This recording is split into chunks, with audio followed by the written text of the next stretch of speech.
बिहार में मैं हूं आपके साथ अहाना पुंज। एक और शिक्षक बहाली को लेकर बवाल जारी है तो वहीं पर दूसरी ओर पटना की डीईओ समेत आपको बता दें कि जो अमित कुमार है उन्होंने अजीबोगरीब सा फरमान जारी कर दिया है। शिक्षकों को एक पत्र जारी किया है। आपको बता दें कि इसमें यह लिखा हुआ है कि जाति आधारित गणना में लगे शिक्षक अपनी सुविधा अनुसार विद्यालय अवधि यानी कि सुबह 6:30 से 11:30 बजे तक कभी भी हाजिरी लगा सकते हैं। जाति गणना में लगी हुई ड्यूटी की वजह से शिक्षकों की कमी रहने पर सीनियर स्टूडेंट्स जूनियर की क्लासेस लेंगे। और वहीं पर डीईओ के आदेश के बाद बिहार के शिक्षक संगठन ने विरोध व्यक्त किया है। बिहार राज्य प्राथमिक संघ जो है उन्होंने उनके जो कार्यकारी अध्यक्ष है मनोज कुमार, उन्होंने कहा कि ऐसे विद्यालय हैं या कई ऐसे विद्यालय हैं जहां के 12 से 14 टीचर और बच्चे 500 से 700 है।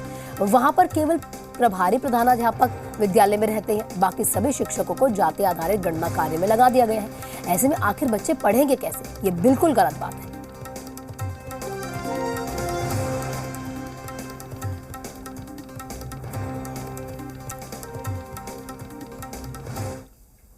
शिक्षा पदाधिकारी का यह जो कहना है बिल्कुल गलत है और सबसे अधिक है कि इन्होंने विभाग के पूर्व के आदेश का हवाला दिया है।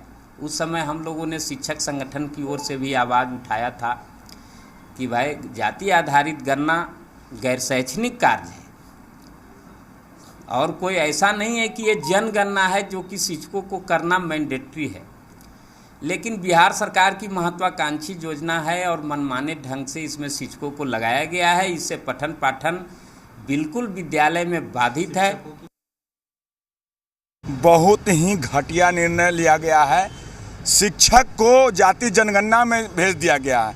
क्या आवश्यकता है? बिहार को जाति जनगणना की क्या आवश्यकता है? जाति जनगणना से विकास होगा?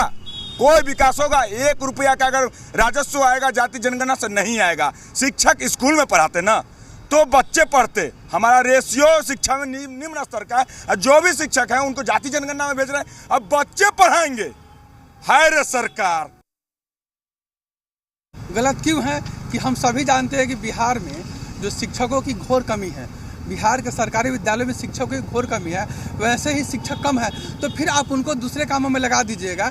आज जातीय जनगणना करा रहे उसमें लगा दीजिएगा तो फिर तो कौन पढ़ाएगा? अब बच्चों के सहारे विद्यालय कैसे चलेगा? आप ही सोचिए, बच्चे कैसे विद्यालय को पढ़, उनको ट्रेनिंग दिया गया पढ़ाने का? वो तो बच्चे हैं, वो बच्चे कैसे पढ़ाएंगे? आप सोचिए, बिहार की शिक्षा व्यवस्था घोर कमी है। और हमारे संवाददाता रुपेंद्र हमारे साथ जुड़ चुके हैं। रुपेंद्र, जानना ये चाहेंगे कि जिस तरह से सभी को पता है कि किस तरह की शिक्षा व्यवस्था बिहार में है और अब शिक्षकों की पहले ही भारी कमी है, जो बच्चे कुछ थे उनको भी गणना में लगा देंगे, तो स्कूल्स कैसे चलेंगे? देखिए, स्कूल कैसे चले तो सरकार ने साफ तौर पर नियम जारी कर दिए हैं कि सीनियर स्कूल में जो आपको स्कूल में जो सीनियर छात्र हैं वो जूनियर छात्र को पढ़ाएंगे। और अभी हम शेखपुरा मध्य विद्यालय में बेली रोड में है, वहाँ पर हैं और आप देखिए यहाँ पर कि सीनियर छात्राएँ जो हैं किस तरह से जो है सीनियर छात्रा जो है वो अपने जूनियर छात्र और छात्राओं को जो है वो पढ़ा रही हैं। पर रुपेंद्र, इसमें जो सीनियर छात्र हैं उनका भी तो समय व्यर्थ हो रहा है ना। अगर वो अपना समय निकाल के जूनियर्स को पढ़ाने आ रहे हैं तो उनका भी तो समय है, उनकी भी तो पढ़ाई की दिक्कतें आएंगी। तमाम चीज़ें हैं, पहले हम क्लास किस तरह हो रहा है पहले वो दिखाते हैं और उसके बाद जो है तमाम सवालों का जो है जवाब भी हम देंगे। देखिए किस तरह से जो है ये क्लास है और क्लास में जो है वो 8वीं क्लास की छात्रा जो है वो अपने से जूनियर क्लास जो 3री क्लास की जो छात्र हैं उनको पढ़ा रही है। हाँ, ये बताइए कि आप किस क्लास में पढ़ती हैं और आप अभी किस क्लास के बच्चों को पढ़ा? मैं अभी 8th क्लास में पढ़ती हूँ और अभी मैं 3 क्लास के बच्चों को पढ़ा रही हूँ क्योंकि मैं सीनियर हूँ इस स्कूल की, तो बच्चों को पढ़ाना पड़ रहा है। ये आपका नाम क्या हुआ? काजल कुमारी। ये आप पढ़ा रही हैं, क्यों पढ़ा रही हैं? क्या मजबूरी आ गई? क्योंकि अभी टीचर को जनगणना में जाना था, इसलिए मुझे ही पढ़ाना पड़ रहा है क्योंकि टीचर्स है नहीं और बच्चों को पढ़ाना पड़ रहा है। मैं जूनियर हूँ इस स्कूल की तो सीनियर हूँ तो जूनियर को पढ़ाना पड़ रहा है। ये एक चीज़ बताएं, आपका नुकसान नहीं हो रहा है पढ़ाई का? हो तो रहा है, जब फिर भी मेरे जो दोस्त लोग पढ़ते हैं वो भी बहुत अच्छे हैं, वो मुझे जो पढ़ते वो मुझे बताते हैं। ये जातीय जनगणना जो है उससे किसका नुकसान हो रहा है? उससे ऐसे तो हमारा हो रहा है, पर टीचर की मजबूरी है जाना। वैसे सरकार तो बोलती है जात पात की बात नहीं करने के लिए, फिर भी जाति जनगणना हो रही है, पता नहीं क्यों। तो देखिए, बड़ा सवाल है। एक छात्रा बोल रही है कि सरकार बोलती है कि जात पात जो है वो नहीं करना है, फिर जातीय जनगणना क्यों हो रहा है? ये इस छात्रा का सवाल है जो सीनियर छात्र है और जूनियर छात्रा को पढ़ा रही है। ये चीज़ बताइए, जो पढ़ा रही हैं कौन है? ये काजल दी है। सर सर लोग कहीं बाहर गए कोई काम से। तो कैसा पढ़ा रही हैं? बहुत अच्छा। तो देखिए अब हम चलते हैं दूसरी क्लास में और वहाँ की स्थिति को दिखाएंगे कि वहाँ पर क्या स्थितियाँ हैं। देखिए यहाँ बच्चे जो है दिखा ही रहे हैं रुपेंद्र, लेकिन यहाँ पर देखिए सवाल कहीं ना कहीं ये भी आता है कि जब बहाली की या बाकी चीजों की बात आ जाती है, वहां पर शिक्षकों को नियुक्ति देने में, नियोजन करने में, बाकी चीजें करने में तो कमी आ जाती है। लेकिन जब पता है कि इतनी कमी है कि बच्चों को पढ़ाना पड़ रहा है, तो ये चीजों में और तेजी लानी चाहिए। इस चीज़ में और तेजी लानी चाहिए, लेकिन बच्चे अब सरकार से जो है सवाल पूछ रहे हैं कि सरकार ही कहती है जात पात जो है नहीं करना, उसके बाद सरकार ऐसे क्यों कर रही है। अब भी फिर हम आपको दिखा दें कि हम दूसरी क्लास में हैं और यहाँ भी जो है 8वीं की छात्रा है जो क्लास ले रही है। आपका नाम क्या होगा? मेरा नाम कल्पना कुमारी है, मैं 8वीं कक्षा की छात्रा हूँ। आप क्लास ले रही हैं? जी। सर मैम क्यों नहीं ले रहे हैं? मैम सर तो जनगणना में गए हैं, तो मतलब जनगणना में तो गए हैं, अब उन लोग का भी मजबूरी है जनगणना में गाने के लिए। तो आपकी भी तो पढ़ाई का नुकसान हो रहा है।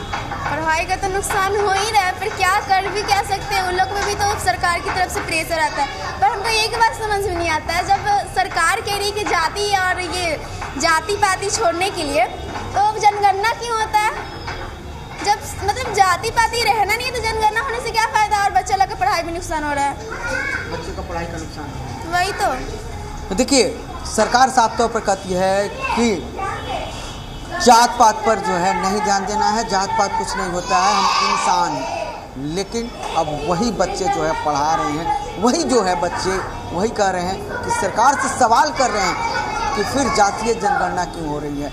लेकिन बच्चों को समझ में है कि हमारे टीचर को भी प्रेशर है, मजबूरी है, और यही कारण से सरकार के दबाव के कारण जो है वो जातीय जनगणना में गए हुए हैं और बच्चों को ही इसका नुकसान हो रहा है। अब देखिए ये जो है दूसरी क्लास के बच्चे हैं और इनको जो है 8वीं क्लास की जो है छात्रा जो है वो पढ़ा रही है। तो बच्चों का तो नुकसान हो रहा है, इस बात पे शिक्षा का कहीं ना कहीं नुकसान हो रहा है और बच्चे जो है किसी तरह जो है अपनी पढ़ाई पूरा कर रहे हैं। तो अब एक चीज़ बताइए, आपको कौन पढ़ा रहा है अभी?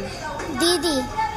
दीदी। सर कहाँ हैं? सर सरकारी काम से बाहर गए हुए हैं। आपको कौन पढ़ा रहा है? दीदी। सर? सर सरकारी काम से बाहर गए। कैसे पढ़ाई पूरा होगा? दीदी पढ़ा देती वही काफ़ी है। देखिए दीदी पढ़ा देती हैं वही काफ़ी है।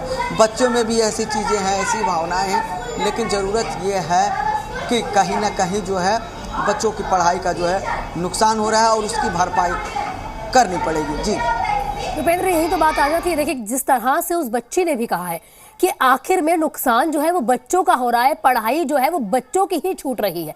तो इतना बड़ा फरमान लाने से पहले एक बार व्यवस्थाएं देख लेते कि आपके पास उन चीजों को पूरा करने के लिए जितने भी एसेट्स हैं वो मौजूद भी हैं कि नहीं। ज़रूर, जब फरमान जब जारी होता है उससे पहले तमाम चीज़ों को देखना चाहिए कि किस मजबूरी में जो है बच्चों को रखना होगा, किस तरह बच्चे जो है पढ़ पाएंगे। लेकिन ये कोई नई बात नहीं है, इससे पहले भी जो है कई तरह के ऐसे काम हैं जिसमें जो है वो शिक्षकों को लगाया जाता है, वो चुनाव का समय हो या कई और योजनाएं जो सरकार चलाती है जिसमें शिक्षकों को ही लगाती है। इस पर ध्यान देने की ज़रूरत है क्योंकि तमाम कार्यों में जो है शिक्षक को लगा दिया जाता है। शिक्षक जो जाकर जो है वो कामों को करते हैं और उसके बाद कहा जाता है कि हम अच्छी क्वालिटी की शिक्षा देंगे। तो जब शिक्षक ही बच्चों को नहीं पढ़ा पाएंगे, शिक्षक सरकार के दूसरे कामों में लग जाएंगे, तो अच्छी क्वालिटी की शिक्षा जो है सरकारी स्कूलों में कैसे हो पाएगी। बच्चे जो है सरकारी स्कूल में जो पढ़ते हैं, जो गरीब के बच्चे पढ़ते हैं, वो अच्छी शिक्षा कैसे ले पाएंगे। ख़ासतौर पर इस स्कूल के बारे में हम बता दें आना कि ये वही स्कूल है जिसमें 1956 में लालू यादव का 3री कक्षा में नामांकन हुआ था और लालू यादव जो है यहाँ पर ही पढ़ के जो है 5वीं क्लास तक की जो है पढ़ाई यहाँ पर की थी और बाद में जो है वो देश के राजनीति में आए, खासतौर पर बिहार के मुख्यमंत्री रहे और देश के। बिल्कुल रुपेंद्र, देखना ये होगा कि अब ये बच्चे जो है कितने दिन तक इस मामले की पूरी भरपाई करते ही रहेंगे। हालांकि शिक्षकों की जो चीजें हैं वो यहाँ पर देखने को मिलती है कि हमेशा उनकी ही नियुक्ति हर जगह कर दी जाती है अगर कोई भी सरकारी काम आता है तो। शुक्रिया रुपेंद्र हमारे साथ जुड़ने के लिए।